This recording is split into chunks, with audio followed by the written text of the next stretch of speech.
There's a plant that has more protein than beef, more omega-3s south than fish, and more antioxidants than blueberries. It grows faster than bamboo, it requires no soil, no fertilizer, and almost no care.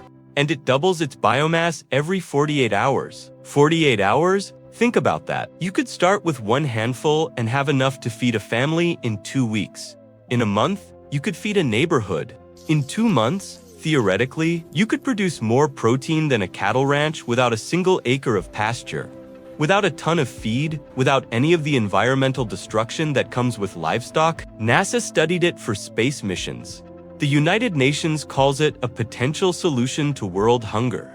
Ancient civilizations in Asia have been eating it for thousands of years, and most people in the West have never even heard of it.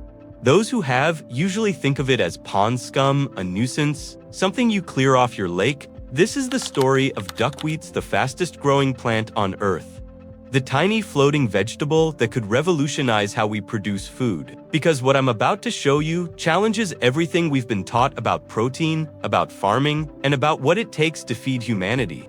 Let me start by showing you just how absurd this plant really is. Duckweed is so small that most people walk past it without noticing. Each plantain, yes, it is a complete plantees about the size of a match head. Some species are even smaller, barely visible to the naked eye.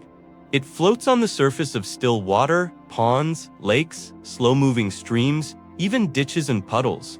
It forms dense green mats that cover the water completely, looking like someone poured green paint across the surface. And here's where it gets weird. Duckweed might be the most productive plant on Earth.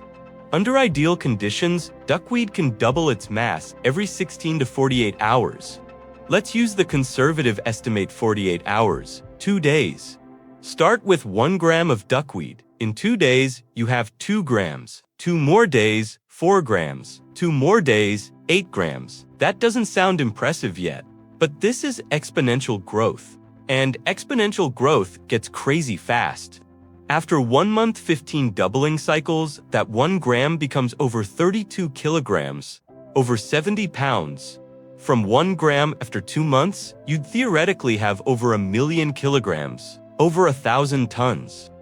From 1 initial gram of plant material, obviously, this doesn't happen in reality because you run out of space, nutrients, and light. But the growth potential is absolutely staggering. No land plant comes close. Not bamboo, not algae, nothing. And unlike almost every other crop, duckweed doesn't require annual planting. It's perennial, it doesn't need pollination. It reproduces asexually. Each plant just buds off new plants constantly. It's basically a biological 3D printer that prints copies of itself every 2 days. But speed isn't even the most interesting thing about duckweed. It's what's inside this tiny plant that gets really wild. Let's talk about protein, because this is where duckweed goes from interesting to potentially world-changing. Beef is roughly 26% protein by dry weight. That's considered high. It's why we raise cattle for protein. Duckweed is 35 to 45% protein by dry weight. Some species hit even higher percentages under the right conditions. This tiny floating plant has more protein, gram for gram, than beef, but it gets better. The protein quality, the amino acid profile's complete. Duckweed contains all 9 essential amino acids that humans need. It's not like most plant proteins that are missing 1 or 2 amino acids. This is complete protein, comparable to animal protein. The lysine content is particularly high, which is rare in plant proteins and crucial for human nutrition. So, you've got a plant that grows faster than anything else, produces more protein than meat, and has complete amino acids. That alone should make people pay attention. But we're just getting started. Duckweed is loaded with omega-3 fatty acids. The good fats. The ones you're supposed to get from fish. Some duckweed species contain omega-3 levels comparable to fish oil. It's rich in vitamins A, B complex, C, and E. The vitamin A content is so high that it rivals carrots. B12, which is almost impossible to get from plants, is present in some duckweed species, likely from symbiotic bacteria. It contains significant minerals: calcium, iron, phosphorus, magnesium, potassium. The iron content is notable because iron deficiency is one of the most common nutritional problems worldwide. especially in plant-based diets. Antioxidants, loaded with them. Phenolic compounds, flavonoids, carotenoids, the same beneficial compounds found in berries, dark leafy greens, and other superfoods. And here's something that shocked me when I first learned it. Duckweed has virtually no cellulose or fiber. That sounds like a bad thing. We're always told we need fiber, but it means duckweed is almost entirely digestible. The nutrient availability is incredibly high. Your body can actually access and use almost everything in it. So, to summarize, more protein than beef, complete amino acids, omega-3s out like fish, vitamins like vegetables, highly digestible, and it grows faster than literally anything else you could cultivate. The question isn't why would we eat this? The question is why aren't we already eating this? And there's actually a good answer to that question. But before we get there, let me tell you about the places where people never stopped eating duckweed. In Southeast Asia, particularly in Thailand, Laos, and parts of Burma, duckweed has been part of the traditional diet for centuries, possibly millennia. They call it by various names in Thai. It's fake kai nam, which roughly translates to water, vegetable, or eggs of the water, referring to its protein content. Traditional preparation is simple. You scoop it fresh from clean ponds, wash it thoroughly, and eat it in soups, stir-fries, or as a vegetable side dish. It has a mild, slightly grassy flavor, not unlike spinach or watercress. In northern Thailand, there are still villages where duckweed is a regular part of the diet, not as a curiosity or emergency food, but as a normal vegetable. People cultivate it intentionally in small ponds, harvesting it like you'd harvest lettuce from a garden. And these aren't desperate survival situations. These are functioning agricultural communities that recognized the value of this plant generations ago and incorporated it into their cuisine. The nutritional benefits are visible. Communities with regular duckweed consumption show lower rates of protein deficiency despite having limited access to meat. Children grow normally. People are healthy. Ancient Chinese texts mention duckweed as both food and medicine. Traditional Chinese medicine classified it as having cooling properties, useful for reducing inflammation and fever. So this isn't some speculative, untested idea. This is a food with a documented history of human consumption going back centuries. The traditional knowledge exists, the recipes exist, the proof that humans can digest and thrive on duckweed exists. The question is, if duckweed is so nutritious and productive, why did it never spread beyond Southeast Asia? Why isn't it a global food crop? The answer has more to do with culture and timing than with the plant itself. First, let's be honest, duckweed doesn't look appealing to Western eyes. It looks like algae, like pond scum. The first time most people see duckweed, their reaction is, ooh, gross, not, oh, food. We've been culturally conditioned to think of food as things that grow on land, in fields or gardens. The idea of eating something that floats on water feels fundamentally wrong to people who grew up eating corn, wheat, and potatoes. Second, duckweed is fragile. It doesn't store well. It's mostly water, 90 to 95% water content when fresh. You harvest it, and within hours it starts breaking down if not processed or consumed immediately. This makes it nearly impossible to fit into modern industrial food systems. You can't harvest duckweed in Thailand, ship it to New York, and sell it fresh in grocery stores. By the time it arrives, it's mush. That's why, historically, duckweed remained a local food. You ate it if you lived near where it grew. You didn't eat it if you lived somewhere else, because there was no way to transport it. Third, Western agriculture developed along completely different lines. We invested centuries into cultivating grains and raising livestock. We built entire food systems, supply chains, cultural cuisines, and economic structures around wheat, corn, rice, cattle, pigs, and chickens. Duckweed requires a completely different approach, different infrastructure, different processing methods, different culinary traditions.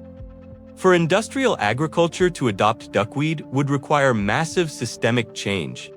And fourth, this is important until very recently, we didn't need duckweed. Western agricultural systems, for all their problems, produced enough food. There wasn't a compelling reason to explore weird alternative proteins floating in ponds. But things are changing and fast. Here's the situation we're facing now and why duckweed is suddenly getting serious attention. Global meat consumption is projected to increase 70% by 2050. 70%. That's not a typo. As developing countries get wealthier, meat consumption skyrockets. But here's the problem. Livestock agriculture is already pushing the planet to its limits. Cattle ranching is the leading cause of deforestation in the Amazon, not logging ranching. Forests are being cleared at staggering rates to create pasture for cattle. Livestock production uses 77% of agricultural land, but produces only 18% of global calories. That's an incredibly inefficient use of land. It takes roughly 25 kilograms of feed to produce 1 kilogram of beef. 25 to 1? Most of that feed is crop corn and soy that could theoretically feed humans directly. Animal agriculture is responsible for approximately 15% of global greenhouse gas emissions. That's more than all transportation combined, every car, truck, plane, and ship on Earth. And then there's water. It takes over 15,000 liters of water to produce 1 kilogram of beef. 15,000 liters, that's considering the water needed to grow feed crops, water the animals drink, and water used in processing. Meanwhile, the human population is heading toward 10 billion. Food demand is increasing. Arable land is decreasing due to soil degradation, desertification, and urbanization. Water scarcity is worsening. Climate change is making agriculture more unpredictable. We need protein sources that are more efficient with land, less water-intensive, lower in greenhouse gas emissions, faster to produce, more resilient to climate instability. Enter duckweed. Let me give you some numbers that should make anyone interested in food security sit up and pay attention. 1 hectare of land used for cattle ranching produces roughly 50 kilograms of beef protein per year. 50 kilograms, that's the annual protein output from 2.5 acres of land dedicated to cattle. 1 hectare of duckweed ponds can produce 10 to 20 tons of dry duckweed biomass per year. At 40% protein, that's 4 to 8,000 kilograms of protein. 4 to 8 tons? Read those numbers again. Same amount of land, 50 kilograms of beef protein versus 4,000 to 8,000 kilograms of duckweed protein. That's an 80 to 160 times difference for the same land area. Water usage: duckweed grows in water, but it doesn't consume it. The water stays in the pond, recirculating. You lose some to evaporation, but nothing compared to cattle agriculture. And duckweed can grow in wastewater, actually cleaning it as it grows, but more on that in a moment. Greenhouse gas emissions: essentially zero. Duckweed is photosynthetic. It absorbs CO2 as it grows. It doesn't burp methane like cows. It doesn't require feed crops that need fertilizer that produces nitrous oxide. Growing speed: cattle take 18 to 24 months from birth to slaughter. Duckweed doubles in 48 hours. You can go from nothing to a harvestable crop in weeks. Resource inputs: cattle need feed, water, veterinary care, antibiotics, land management, fencing, and more. Duckweed needs water, sunlight, and some dissolved nutrients which can come from waste sources. This isn't even close.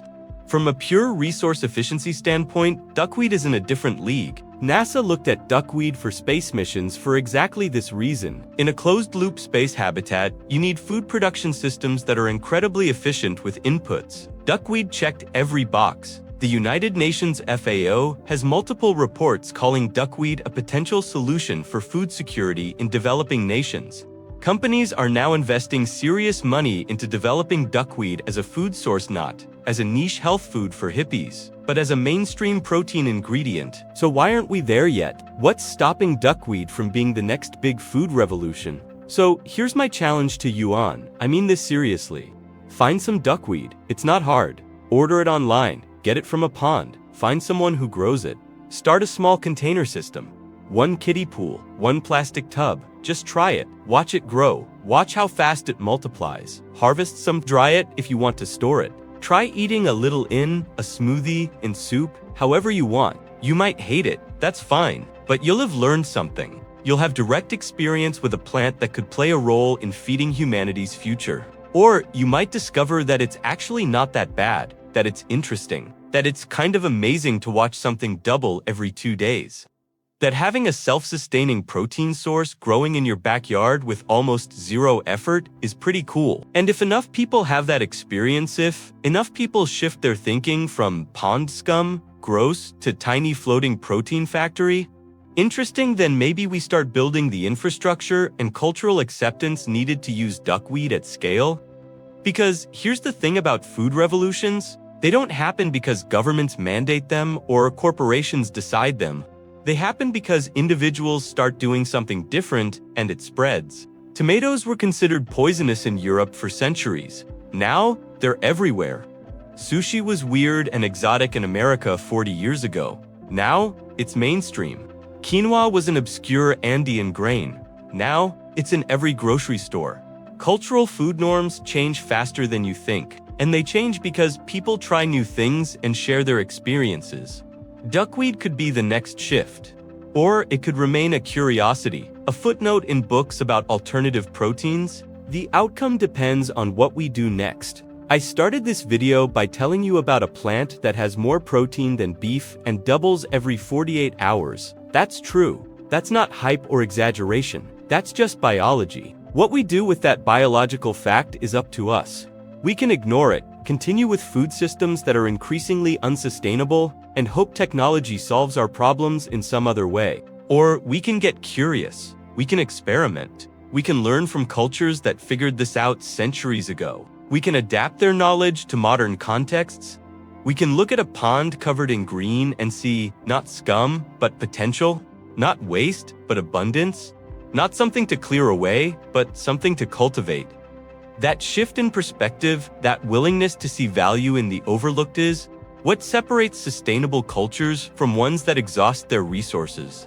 Duckweed is asking us a question. Are we smart enough to use what nature already optimized, or are we too attached to our current ways to adapt? I think we're smart enough. I think we can adapt. I think food systems can change. But it starts with individuals. It starts with trying something new. It starts with one person growing duckweed in a container, harvesting it, eating it, and realizing that maybe, just maybe, this weird little plant makes sense. So that's my challenge. Try it, document it, share what you learn. Be part of figuring out whether duckweed has a place in our food future, because the plant is ready. It's been ready for millions of years. It's just waiting for us to catch up. The fastest growing, highest protein plant on Earth, floating on ponds, waiting.